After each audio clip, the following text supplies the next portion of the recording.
Hi again, this is John with InventorCAM Professor, and I'd like to welcome you to another Getting Started series for iMachining. This one I'll call Exercise Number 2, iMachining of an Enclosure. As we perform the programming of the electrical housing, I'm going to cover a lot of really good stuff about InventorCAM's iMachining technology.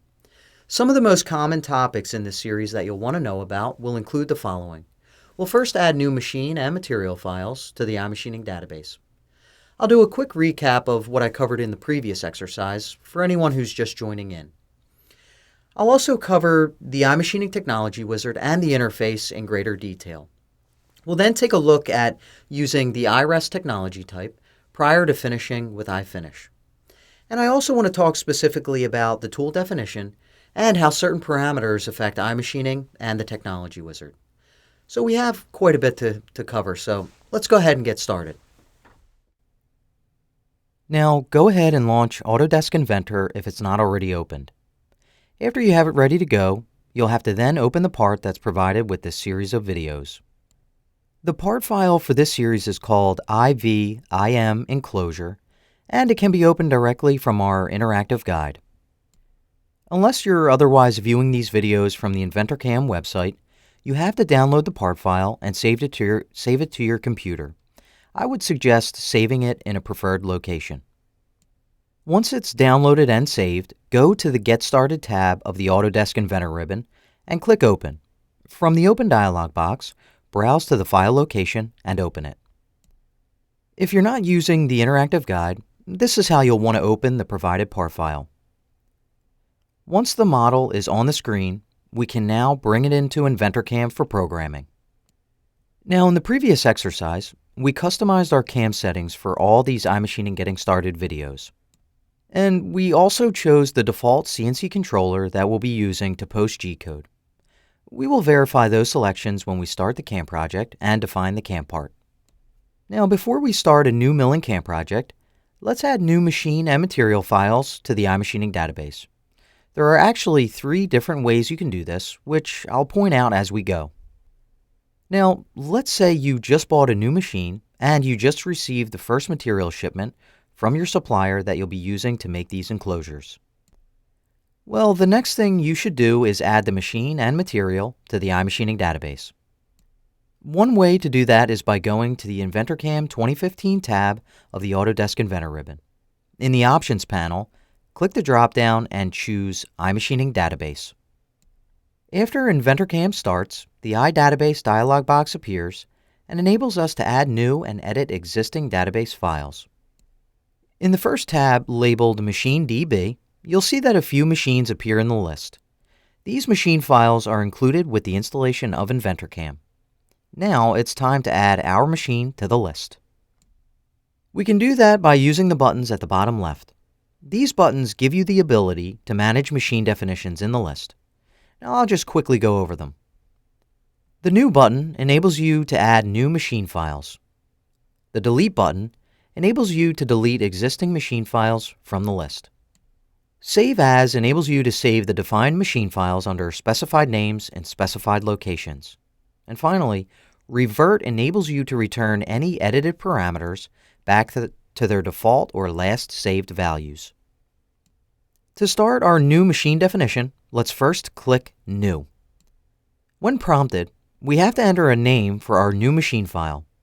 For this example, how about we just call it Haas SS New. Then, click Save to add it to the list. Now in the General area, we can see that there are 3 yellow fields. These fields reflect the machine parameters that are constant and which values are required by the iMachining technology when defining a new machine database file. Now let's say we found out these values, and let's go ahead and enter them. So we found out for spindle speed max, we have to enter 12,000 RPM in the input field text box. Enter 21,158 millimeters per minute for feed rate max, G1, and for spindle power max, enter a value of 20 kilowatts. Let's also enter the values for the reposition feed rates. Set the value for XY movements to 10,000 millimeters per minute and the value for Z movements to 3,800 millimeters per minute.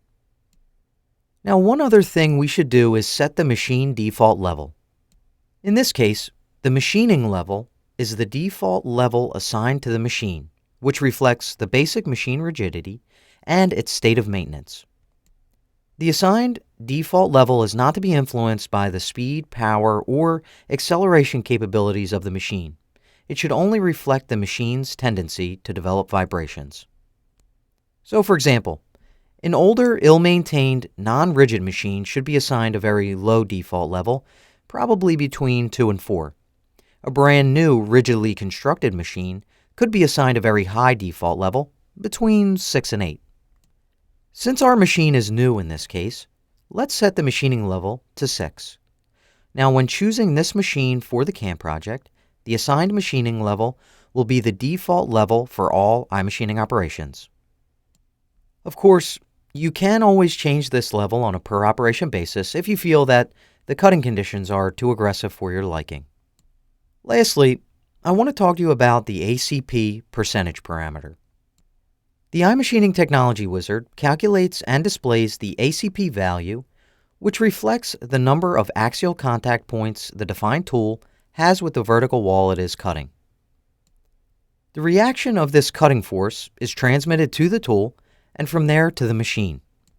Now, according to iMachining theory, the closer the ACP value is to a whole number greater than or equal to 1, the less likely it is that vibrations will develop, and depths are therefore generated based on favorable ACP values. Of course, it's just not possible to always be machining with perfect ACPs. This tolerance enables you to control the ACP indication and how the iMachining Technology Wizard outputs the depths.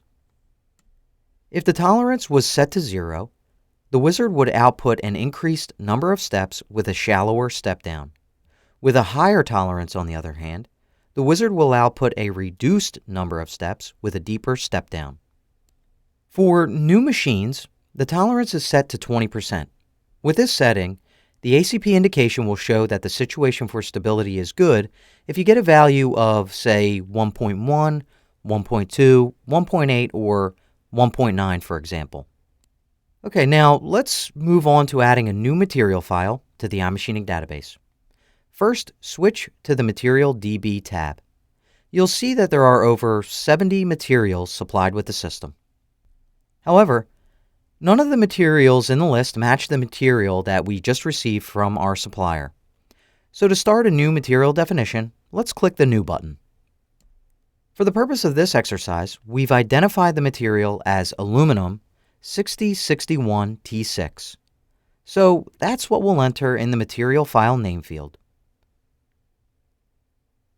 Let's now click Save to add the material to the list. In the Material Properties area, there is one required value needed when defining a new material in the iMachining database. Again, this value is represented by the yellow field.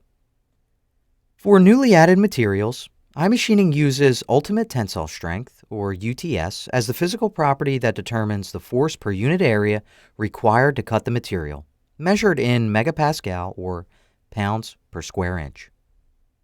Now, we've discovered that the best way to find the correct UTS rating of a specific material is by using www.matweb.com or some similar online resource for acquiring material property data. Let's go ahead and do that now.